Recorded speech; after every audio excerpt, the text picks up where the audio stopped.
ಈಗ ಆಲ್ರೆಡಿ ನಾವು 4 ಸತಾಗ ಆಲ್ರೆಡಿ ಈಗ ಓಟ್ ಹಾಕಿ ನಮ್ದು ಸಮಯ ಕಳ್ಕೊಂಡ್ಬಿಟ್ಟಿವ್ರಿ ನಾವೀಗ. 4 ಸಲ ಗೆದ್ದಿದ್ದು ಸಮಯ ವೇಸ್ಟ್ ಆಯ್ತು ಅಂದ್ರಲ್ಲ, ಯಾಕೆ? ಅವರು ಹೋಗಿ ಖಾಲಿ ಕುಂತ್ ಬರೋದಾಗ್ಬಿಡದಿ. ಸದಾ ಸಂಯುಕ್ತ ಪಾಟೀಲ್ ಅವ್ರನ್ನ ಆಯ್ಕೆ ಮಾಡಿದೀವಿ.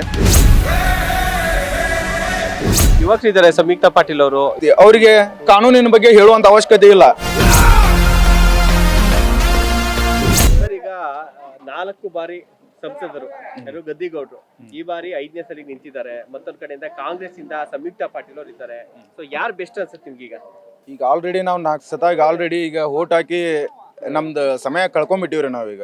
ಅದಕ್ಕೆ ಈಗ ಹೊಸಬ್ರಿಗೆ ಅವಕಾಶ ಕೊಡ್ಬೇಕು ಅನ್ನೋ ಉದ್ದೇಶಕ್ಕೆ ನಾವು ಸದಾ ಸಂಯುಕ್ತ ಪಾಟೀಲ್ ಅವ್ರನ್ನ ಆಯ್ಕೆ ಮಾಡಿದೀವಿ.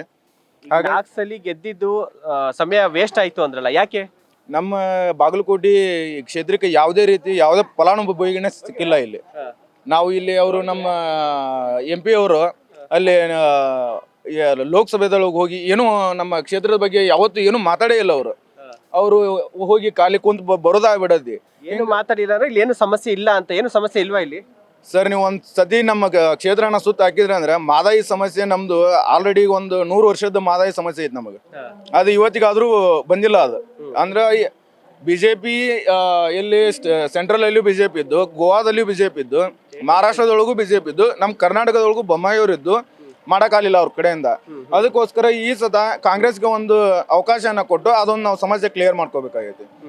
ಅದಕ್ಕೋಸ್ಕರ ನಾವು ಈ ಸತ ಸಂಯುಕ್ತ ಪಾಟೀಲ್ ಅವ್ರಿಗೆ ಓಟ್ ಹಾಕ್ಬೇಕು ಅನ್ನೋ ದೃಷ್ಟಿಯಿಂದ ಈ ಸತ ಅವರನ್ನ ಆಯ್ಕೆ ಮಾಡಿದ್ವಿ. ಯುವಕರಿದ್ದಾರೆ ಸಂಯುಕ್ತ ಪಾಟೀಲ್ ಅವರು, ಇನ್ನೂ ಕೂಡ ಯುವಕರು ಜೊತೆಗೆ ಒಂದು ಗ್ರಿಡ್ಜ್ ಇದೆ ಮಾಡ್ಬೇಕು ಅಂತ. ಏನ್ ಅನ್ಸುತ್ತೆ ಅವ್ರು ಮಾತೆಲ್ಲ ಕೇಳಿದಾಗ?